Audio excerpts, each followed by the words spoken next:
Magical fish tree. अरब सागर के तट पर किनारापुरा नाम का एक मछुआरों का बस्ती था।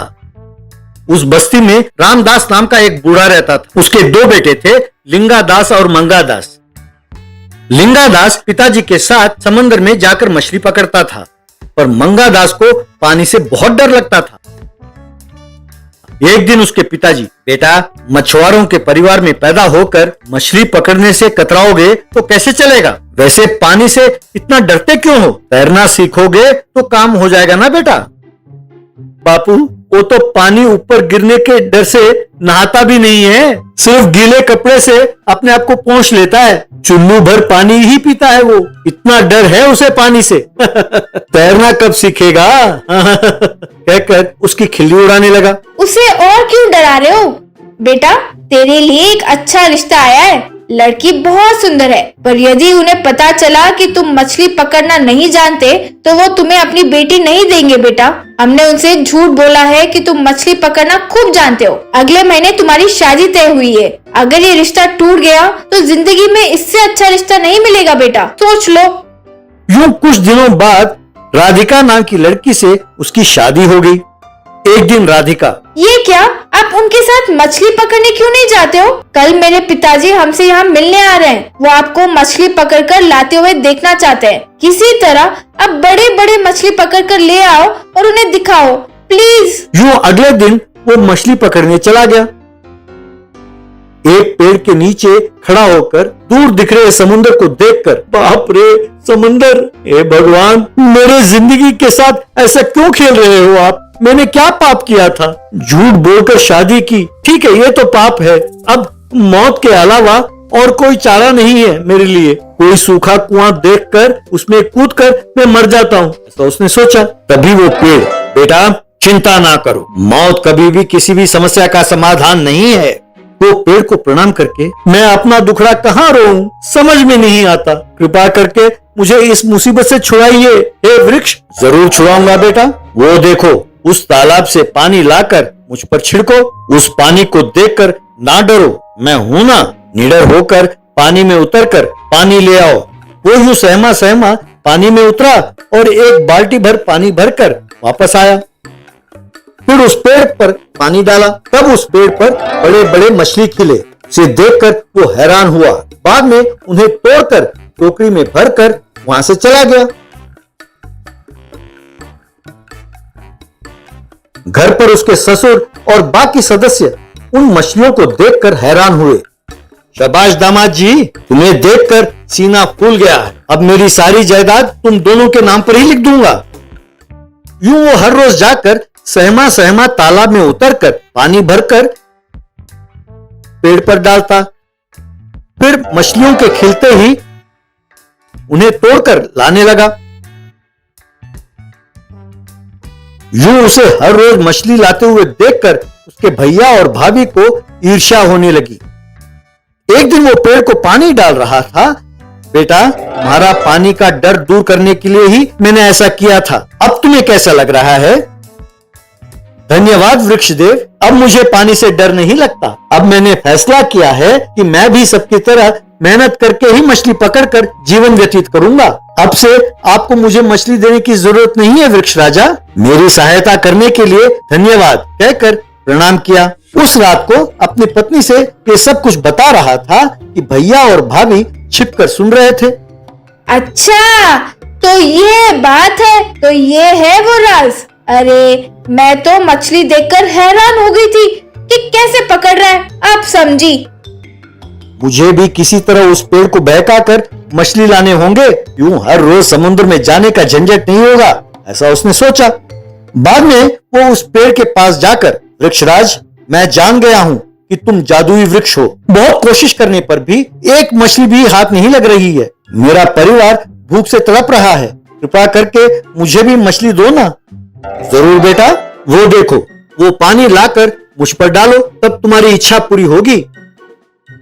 वो यूं पानी में उतरकर बकेट में पानी भरते हुए मूर्ख पेड़ मेरे बातों में आ गया।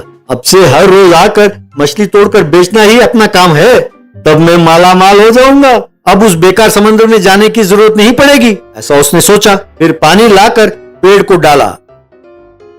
बस पेड़ भर में सांप लौटने लगे। वे नीचे गिरकर उसको घेर कर पुकारने लगे। वो भाग ना पाकर डर कर चीखने लगा, बाप रे, बाप रे, सांप, अरे मुझे कुछ ना करो, मैं आपके हाथ जोड़ता हूँ। हे वृक्षराज, मुझे माफ कर दो, मैं तुम्हारे हाथ जोड़ता हूँ, मैंने झूठ बोला था, हे वृक्षराज बचाओ, कहकर उछलने लगा और चीखने लगा। तब सारे सांप गायब हो गए। बेटा, तुम समझते हो कि मैं नहीं जानता कि तुम कौन हो और किस उद्देश्य से आए हो। मैं एक जादुई पेड़ हूँ। तुम्हारे भाई के मन से डर को भगाने के लिए ही मैंने ऐसा किया था। ये बात को समझकर अब वो मछली पकड़ रहा है, पर तुम मुझे धोखा देकर एक आलसी का जीवन जीना चाहते थे। मैं नहीं चाहता कि तुम ऐसा बनो, इसीलिए मैंने ऐसा किया।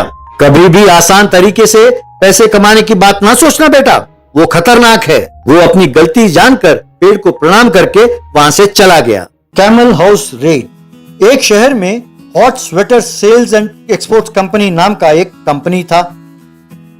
एक बार वहां का सेल्स एग्जीक्यूटिव मीटिंग चल रहा था। उस मीटिंग को संबोधित करते हुए सेल्स डायरेक्टर, डियर एम्प्लॉइज, इस साल के सेल्स में टॉपर आए अनुपम गुलाटी को सेल्समैन ऑफ द ईयर का इनाम देते हुए मुझे बहुत खुशी हो रही है। कंग्रेचुलेशंस मिस्टर अनुपम गुलाटी, कहते ही सबने ताली बजाई।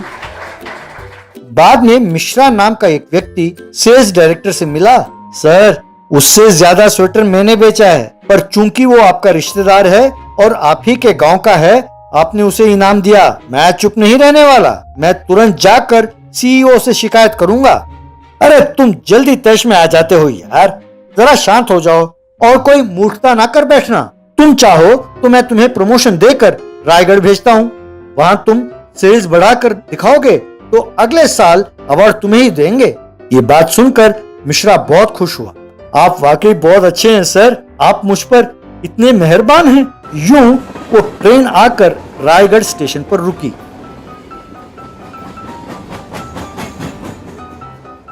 मिश्रा ट्रेन से उतरा और गांव में आया।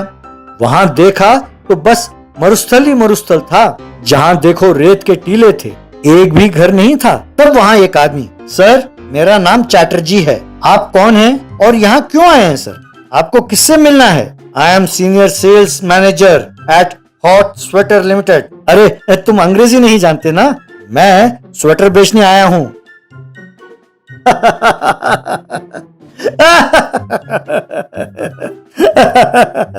कहकर हंसने लगा। यू इडियट की तरह क्यों हंस रहे हो? पागल हो क्या? पागल मैं नहीं हूं सर, आप हैं। नहीं तो क्या, इस रेगिस्तान में इतनी गर्मी में कोई स्वेटर पहनेगा क्या? तब मिश्रा को सेल्स डायरेक्टर की चाल समझ में आई। कमीने, ठहरो, मैं तुम्हारी खबर लेता हूँ। सर, आप मुझे क्यों गाली दे रहे हैं? अरे तुम्हें नहीं, एक है कमीना, उसी के कारण ये सब कुछ हुआ। पर कोई बात नहीं, यहाँ सर्दियों में तो ठंड रहती होगी ना? सर, अमेरिका जितनी ठंड रहती है, यहाँ गर्मी सर्दी सब हद से ज्यादा ही है। अरे यहाँ सब हद से ज्यादा है, ये बात तुम्हें देखकर ही पता चल गया। कोई अच्छा घर हो तो बताओ, किराए पर लेना है। यहाँ किराए पर तो टेंट मिलेंगे सर, यहाँ पक्का घर नहीं है। शौच कुएं में ही करना पड़ता है और नहाने के लिए कुएं के पास ही जाना होगा। धत, ये कैसा गांव है? मैं टेंट में नहीं रह सकता, मुझे पक्का घर चाहिए। पक्का मकान चाहिए तो आपको 100 किलोमीटर दूर है। क्या आप हर रोज उतनी दूर जा आएंगे? मैं पक्का घर आपके लिए यहाँ बना कर दूंगा। उसे बनाने के लिए 10,000 रुपए लगेंगे। घर का किराया महीने के 10,000 रुपए।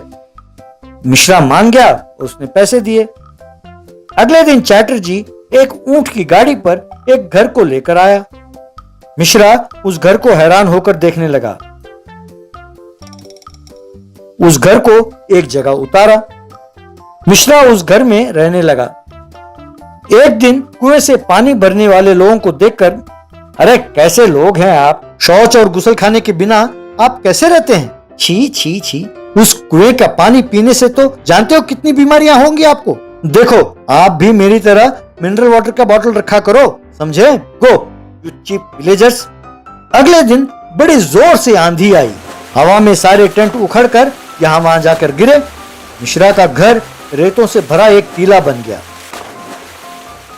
ये देख परेशान हो रहे मिश्रा के पास चैटर्जी आया। सर, घर तबाह हो गया, अब उसे बाहर निकालना मुश्किल है। ये देखिए, यही इस घर के मालिक हैं, उन्हें 10 लाख रुपए नुकसान की भरपाई करना होगा।